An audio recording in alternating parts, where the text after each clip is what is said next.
जय मसीह दोस्तों, आज का विषय है क्यों प्रार्थना करें, क्या परमेश्वर मेरी प्रार्थनाओं का जवाब देगा।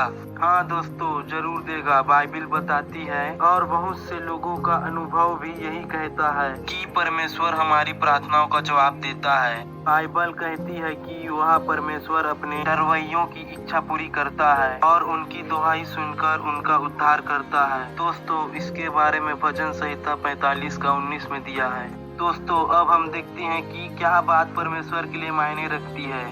पहला, हमें परमेश्वर से प्रार्थना करनी चाहिए, ना कि मरियम, संतों, स्वर्गदूत या मूर्तियों से। सिर्फ यहोवा परमेश्वर ही प्रार्थना का सुनने वाला है। दोस्तों, आइए इसके बारे में भजन संहिता अध्याय 65 का 2 में दिया है। हे प्रार्थना के सुनने वाले, सब प्राणी तेरे ही पास आएंगे।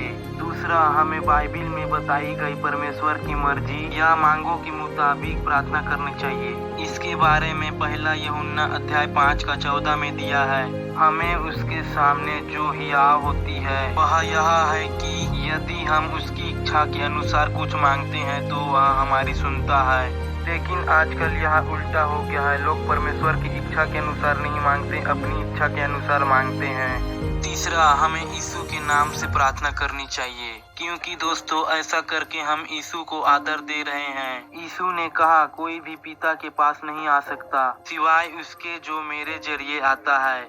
दोस्तों, इसके बारे में यूहन्ना का अध्याय 14 का 16 में दिया है। मैं पिता से विनती करूंगा और वह तुम्हें एक और सहायक देगा कि वह सर्वदा तुम्हारे साथ रहे। चौथा, हमें पूरे विश्वास के साथ प्रार्थना करनी चाहिए और जरूरत पड़ने पर और विश्वास से मांगना चाहिए। इसके बारे में दोस्तों मत्ती का अध्याय 21 का 22 में दिया है। और जो कुछ तुम प्रार्थना में विश्वास से मांगोगे वह सब तुमको मिलेगा। पांचवा, हमें नम्र होना चाहिए और हम में कोई कपट नहीं होना चाहिए। बाइबल कहती है यहोवा महान है, तब भी वह नम्र मनुष्य की ओर दृष्टि करता है। इसके बारे में भजन संहिता अध्याय 138 का 6 देखते हैं। यदि यहोवा महान है तो भी वह नम्र मनुष्य की ओर दृष्टि करता है, परंतु अहंकारी को दूर ही से पहचानता है। छठवां, हमें लगातार प्रार्थना करनी चाहिए। यीशु ने कहा, मांगते रहो और तुम्हें दे दिया जाएगा। इसके बारे में लूका का अध्याय 11 का 9 देखते हैं। और मैं तुमसे कहता हूँ कि मांगो तो तुम्हें दिया जाएगा, ढूंढो तो तुम पाओगे, खटखटाओ तो तुम्हारे लिए खोला जाएगा।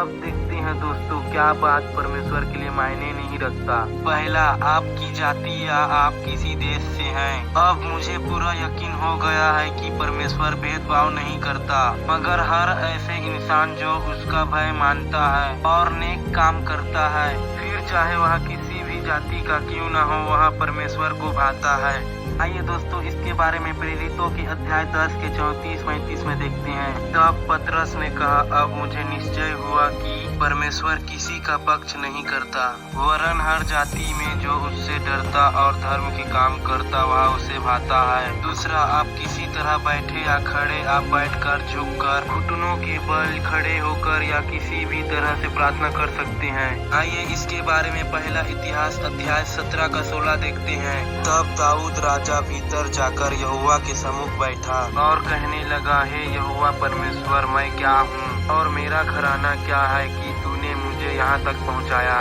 देखो दोस्तों, दाऊद ने यहोवा के सम्मुख बैठकर प्रार्थना की। अब देखते हैं नहमाया अध्याय 8 का 6। तब एज्रा ने महान परमेश्वर यहोवा को धन्य कहा और सब लोगों ने अपने अपने हाथ उठाकर आमीन आमीन कहा और सिर झुकाकर अपना अपना माथा भूमि पर टेक कर यहोवा को दंडवत किया।